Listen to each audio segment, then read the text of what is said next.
Alors, le résultat d'apprentissage aujourd'hui était de voir les applications de le SOHCAHTOA, donc des rapports sinus-cosinus et tangente, et de voir comment est-ce qu'on s'en sert dans des situations réelles, un peu comme on a fait avec les triangles semblables. Une des choses à noter, il y a plein d'emplois qui existent auxquels on utilise SOHCAHTOA de façon courante.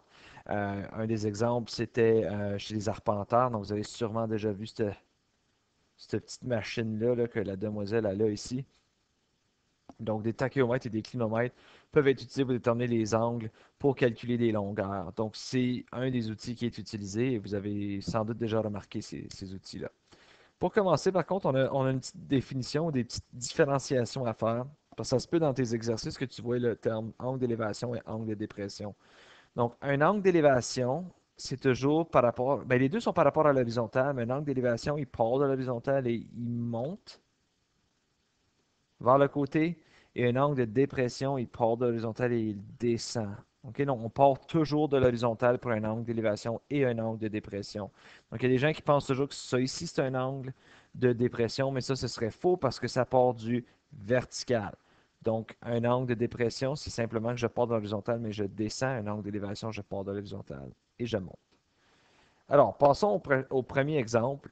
Encore une fois, ici, on regarde beaucoup de texte. Il faut vraiment que tu sois capable de défricher quelle information est importante dans la question. Donc, à partir d'un point situé à 8,5 mètres de la base d'un arbre, l'angle d'élévation jusqu'au sommet d'un arbre est de 36 degrés. Calcule la hauteur de l'arbre au dixième de mètre près. Donc, encore, comme on a mentionné en classe, c'est toujours important de faire un schéma, même si tu as le talent artistique d'un enfant de 4 ans. Donc, tu regardes ceci. OK, j'ai un arbre. À partir d'un point situé à 8,5 mètres de la base de l'arbre, donc j'ai choisi un point ici qui est à 8,5 mètres de la base de l'arbre. Et j'ai un angle d'élévation, donc on part de l'horizontale et on monte, élévation de 36 degrés qui sera jusqu'au sommet de l'arbre. Alors, je cherche la hauteur de mon arbre dans cette situation-là. Donc, je vois que c'est une situation de triangle rectangle. Je deal avec SOHCAHTOA et je dois déterminer lequel des trois est-ce que j'aurai besoin dans cette situation. Donc, pour déterminer ça, ça aide toujours de dire, OK, ça c'est mon point de référence, ça c'est l'angle, donc l'opposé, l'adjacent et l'hypoténuse. Donc, je vois que je cherche l'opposé et j'ai l'adjacent, donc on va utiliser TOA parce qu'il y a l'opposé et l'adjacent. Donc, tangente de mon angle est égale à l'opposé sur l'adjacent. Alors là, tu substitues ton information. Tangente de 36 est égal à ma hauteur sur 8,5. Donc là, je suis dans une situation d'isolation de variables. C'est une division par 8,5. Donc si je veux m'en débarrasser, je peux faire fois 8,5 des deux côtés. Alors ça va me donner que 8,5 fois tangente de 36 est égal à mon h. Et ensuite, je prends ma calculatrice. Personnellement, je préfère trouver la tangente en premier et juste faire fois 8,5 par après. Ce qui va donc me donner 6,18 parce que le 5 va arrondir le 7. Donc 6,18 mètres comme grandeur, ou comme hauteur, pardon, pour mon arbre. Le deuxième exercice est peut-être un petit peu plus difficile. Donc j'ai deux immeubles qui se distancent de 41,6 mètres l'un de l'autre. Du toit du petit immeuble, l'angle d'élévation, donc ici, là, du toit du petit immeuble, l'angle d'élévation jusqu'au sommet du plus grand immeuble est de 44 degrés, tandis que l'angle de dépression jusqu'à la base du grand immeuble est de 29 degrés. Je veux savoir c'est quoi la hauteur des deux immeubles au dixième de mètre près. Alors, pour aller chercher cette information-là, il va falloir que je leur donne des valeurs. Donc, je sais que la grandeur de l'immeuble, ça va être, du grand immeuble, on va l'appeler gros G. Et la grandeur du petit immeuble, ça va être gros P. Donc, une des choses à remarquer, ça, c'est la grandeur de mon petit immeuble. Mais c'est la même grandeur à ce moment ici. Donc, pour trouver la grandeur du petit immeuble, j'aurais juste à trouver la valeur de x ici. Ce serait égal à la grandeur de mon petit immeuble. Donc, je vois que c'est un triangle rectangle.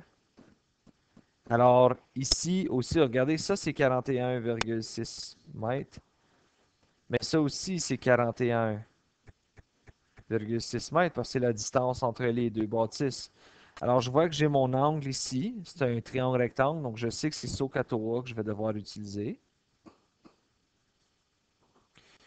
Et lorsque je regarde à ceci, ce serait important d'identifier que ça c'est l'angle, donc ça c'est l'opposé et ça c'est l'adjacent de mon angle. Donc je cherche l'opposé. Alors ça va être, si j'ai l'opposé et l'adjacent, ça va être TOA que je vais utiliser dans cette situation-là. Donc c'est tangente de mon angle qui est 29 degrés dans cette situation-là, est égal à mon opposé qui est X sur mon adjacent qui est 41,6. Alors là, encore une fois, je fais de l'isolation de variables. C'est une division, donc je peux faire fois 41,6 pour l'annuler de ce côté-ci, fois 41,6 de ce côté-là.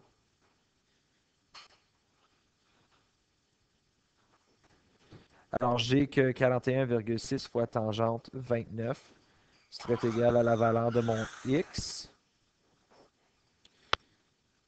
Et par la suite, on a simplement à aller chercher notre calculatrice. Donc on fait 41. Oh, pardon, moi j'aime mieux faire le tangente 29 en premier. Fois 41,6. Et ça me donne donc que c'est 23,06 mètres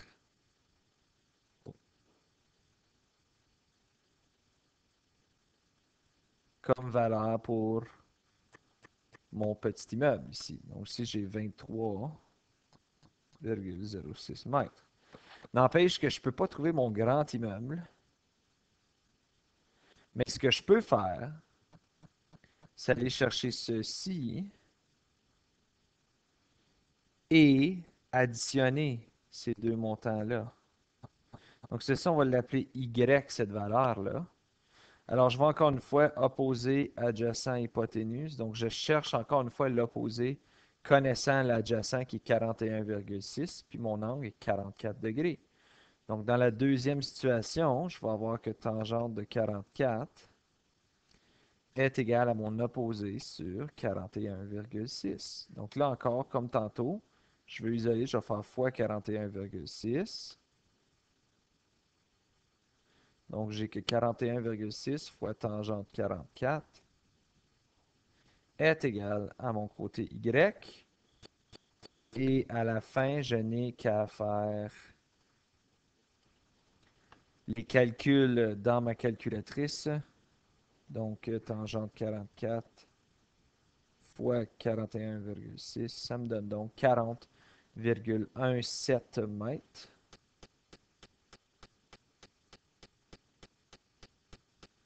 Alors, ça ici, c'est mon petit immeuble. Oh, pas l'air, ça a grouillé comme fou, hein? Mais pour mon grand immeuble, ça va être la somme des deux grandeurs. Donc, mon grand immeuble ici, ce serait 23,06 plus 40,17. Et là, tu prends encore ta calculatrice. Ce qui me donnerait donc 63,23 mètres comme grandeur pour mon grand immeuble. Donc, ceci met fin à la leçon d'aujourd'hui. Si jamais vous avez des questions, n'hésitez pas à communiquer avec moi.